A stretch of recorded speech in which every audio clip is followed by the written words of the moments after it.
Week is the start of OTAs for the Green Bay Packers, which means it is go time. I am super excited. Today actually marks the day that we're going to see some new schematic changes under new defensive coordinator Jeff Hafley, and that is going to directly affect a couple of guys, and one in a negative way, one in a positive way. One guy who kind of struggled last season, who was exposed.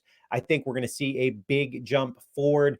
He came into OTAs looking jacked for the Green Bay Packers. I'm going to talk about him. We're also going to talk about a guy who played well last season, who had a very solid season, who, quite frankly, his job could potentially be in jeopardy. Before I get into all of that, please take a second to hit that subscribe button.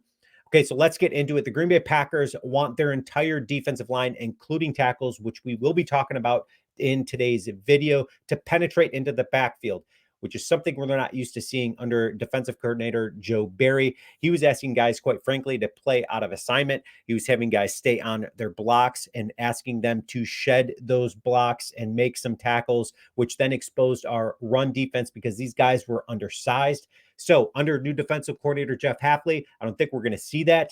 The 4-3 scheme is built around creating chaos and then spilling everything onto the edges, which I think is going to benefit some of our athletes in a very positive way. I am super excited about it. So let's get talking about some of the tackles for the Green Bay Packers. Let's start with defensive tackle Devonte Wyatt. Devonte Wyatt, as you know, this is a stud. He's very athletic. This is a guy who the 4-3 defense is going to transition absolutely perfectly. This is a guy who can penetrate into the backfield. He's graded out extremely well as a pass rushing tackle, even though he played under 50% of the total defensive snaps last year. This scheme change will allow the former first round pick out of Georgia to just really play balls out there. So I'm super excited about it. So let's move on to defensive tackle Kenny Clark. Kenny Clark really needs no introduction. 6'3", 314 pounds, elite athleticism for this position. He's never played in a 4-3 defense since being in the NFL. He's only been in a 3-4 defense, but Clark is in his final season of his contract, which means this soon-to-be 29-year-old is going to be looking for a major payday. I see Kenny Clark absolutely dominating once again this season under this 4-3 scheme there in Green Bay. So when we start talking about how this could directly affect somebody in a negative light, a guy who played very well off last season, we're talking about TJ Slayton. Okay, so TJ Slayton, 6'4", 330 pounds. He is a space eating nose tackle.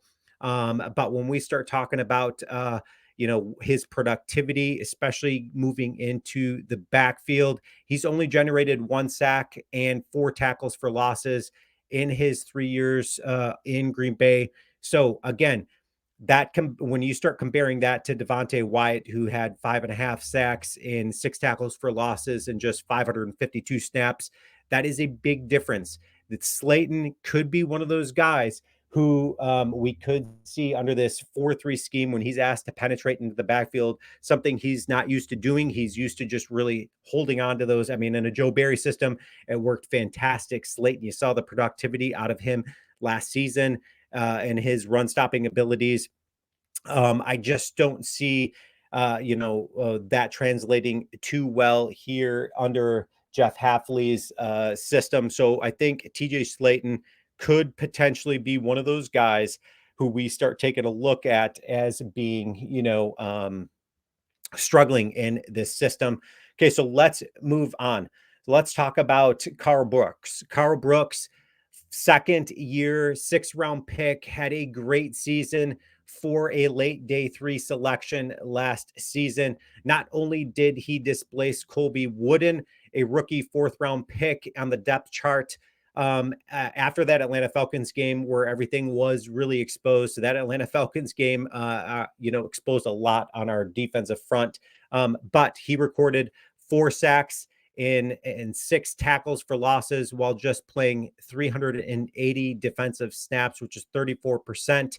With another year under his belt, You would think this Bowling Green product should only get better. So I'm super excited to see how he looks this season under Jeff Hafley's 4-3 system. Okay, so when we start talking at the beginning of the video, how this could directly affect a guy who has come into OTAs looking jacked. Who am I talking about? We're talking about Kobe Wooden. Okay, so if you didn't know, especially when we start talking about the Atlanta game, he was really exposed to this in that Falcons game because he is undersized. He wasn't a big dude, and when he was asked to be hanging on to those tackles, shedding those tackles, and then tackling a couple of stud athletes in the backfield for the Atlanta Falcons, he just had a difficult time doing it. From that point on, really, his snap count dropped. The transition, though, to a 4-3 defense should help him out, and he's not asked to hold on to those blocks for a sustained amount of time.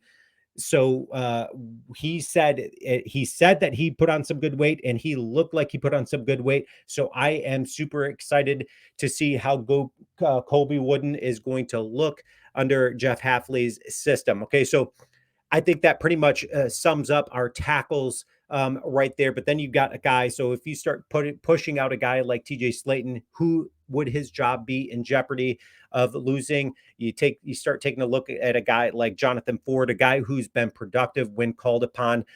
He has looked super good out there. So I do think that Jonathan Ford is obviously in contention to, maybe take over a larger role. But a guy who I really like a lot is James Astor out of Northern Illinois. He's a rookie, undrafted rookie. So James Astor out of Northern Illinois, again, who signed with the Packers as an undrafted free agent this offseason. He was named All-MAC player 3 times in his college career and was a rare 4-year captain for the team. It will be tough for him, however, to make the active roster. But again, I think if he just proves himself in, OTAs and then moving forward, training camps, etc., and he has a very good preseason, a big preseason, I think you could see a guy like James Astor who has great leadership skills making a big step forward. He's athletic. He's quick. He's got great hips. I really like this guy a lot. I think you could potentially see him maybe supersede a guy like Jonathan Ford and TJ Slayton. Whether it might not be, right away. TJ Slayton, again, this is a guy who has no guaranteed money on his contract. So this would be a big move for the Green Bay Packers. That being said, leave your comments. Let me know what you guys think. I am super excited to see everything unveiled today with our defensive schemes and everything going on there. Go Pack, go.